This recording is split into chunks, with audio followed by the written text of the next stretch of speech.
Hey everyone, welcome to Uncle Clash. Today we're doing something called Ask Uncle Clash. This is a series I hope to do in which I have whippersnappers on the channel to have a intergenerational discussion about Clash Royale. Now this one's interesting because I'm not this lady's uncle. In fact, I'm her father. This is my 14-year-old Zetta.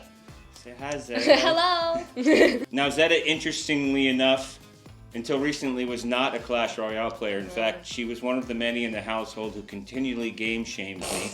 That's right. And said, Dad being such a nerd playing a game that my middle school friends play. But guess what?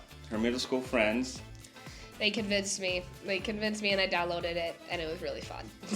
And now she's in the arena. When she told me one morning, it might have been one of my proudest moments as a father. She's just starting out. She has somewhere north of 2,000 trophies. Zetta, why don't you talk us through real quick your deck? I have a mini P.E.K.K.A, and then I have Valk, and then, contrary to what my dad likes, I have Skarmy. I also have Arrows, Musk, Witch, Royal Ghost, and Baby Dragon. And we have an average elixir of 3.8. A little heavy for me, but considering what's available, I like it. Now we come to the part where if you want, and I'm no authority here, folks. I'm just a 52-year-old man who plays Clash Royale with a lot of wisdom and a lot more experience under my belt than my daughter. So, ask Uncle Clash. Well, one question, this is more technical. What is this, box here? Like, for my P.E.K.K.A, like the first card, what is that? The reason why the first two boxes are now special is because those are the spots where you can put evolved cards, which will get you down the road. You're allowed up to 2 evolved cards in any deck, and those are the spots where you have to place them in order to make them available as evolved cards. But for now, they're just going to look weird, and once you get evolved cards, that's where you put them. What is your go-to move when you have like a minute left and you're like, you have like your enemy has all their towers and you have like what, and he took 1? It's an excellent question. I mean, it depends on what they have and what you have. But you need to make a push at one of the 2 towers. And the difficulty is they know you do as well. So they'll be prepared and ready for it. One, sometimes you can't do it. Yeah. Sometimes they've outplayed you and they have enough defense to stop you. That being said, though, sometimes you can be a little too anxious and throw everything up front. And if you bunch them up together, that makes it easy to defend. It's hard with a minute left not to feel like you have to get going, but you have more time than you think. All I can tell you is it's a combination of what I say in this game. Hurry up, slow down. Hurry up and slow down. And you have to do both. Now, another question. In the beginning of the game, do you prefer to wait until your opponent puts their put their card down first so that you can fill your elixir bar, or do you like to just go straight at it? This is an excellent question, especially as somebody who was new. I used to play the first card immediately, as soon as I could. You will find that most people wait to fill up their elixir bar before they play. I think making the first move might put you at a little bit of a disadvantage, but if you think of the first move not as, I'm going to show you exactly what I'm going to do, but rather building a foundation to both push and defend, placing a musketeer behind the tower and back, never a bad move.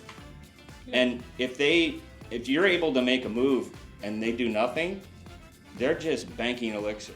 So you like a defense that turns into an offense? I think it's some of the most valuable because it's elixir that you put down to defend, and then all of a sudden it's going back the other way. So you don't like towers, I'm gonna guess? Or no, I don't. Good question. I do not.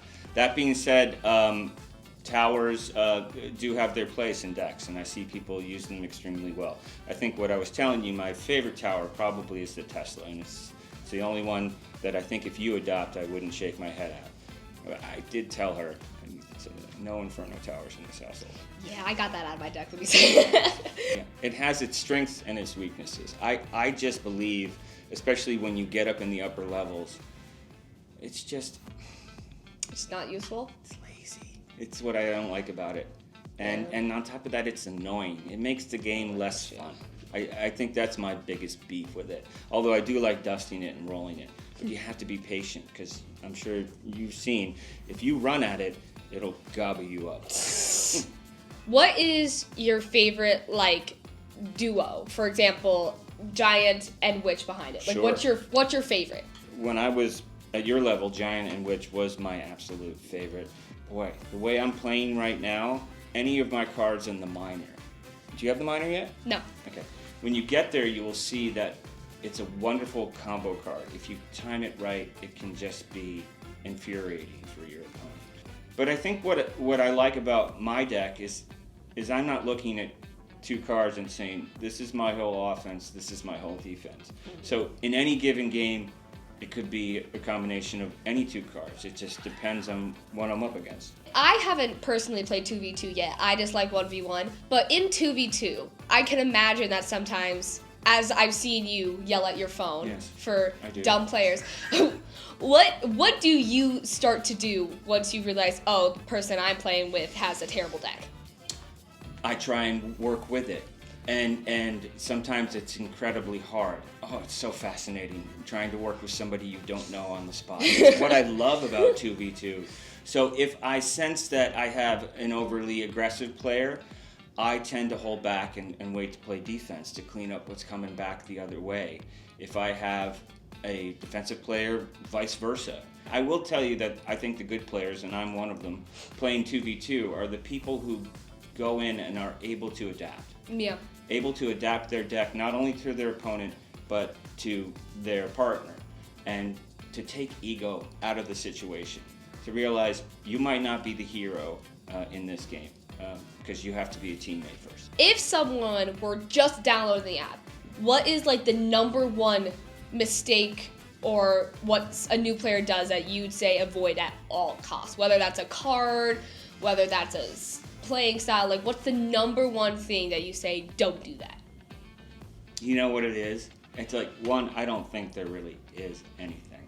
But what I will say is you are going to get a lot of advice from people like me, and take it or leave it. There's so much variety out there. There's so many different ways to play this game and put a deck together. It's up to you. And it's up to you to find out what works. So I would say it's a combination of two things. One, experiment, pull cards in and out. But at the same time, take a deck and really work it.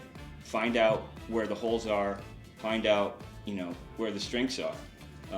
If you're constantly shifting cards in and out, you won't get a chance to really understand both the cards and how they interact and how your deck is either working or how it isn't.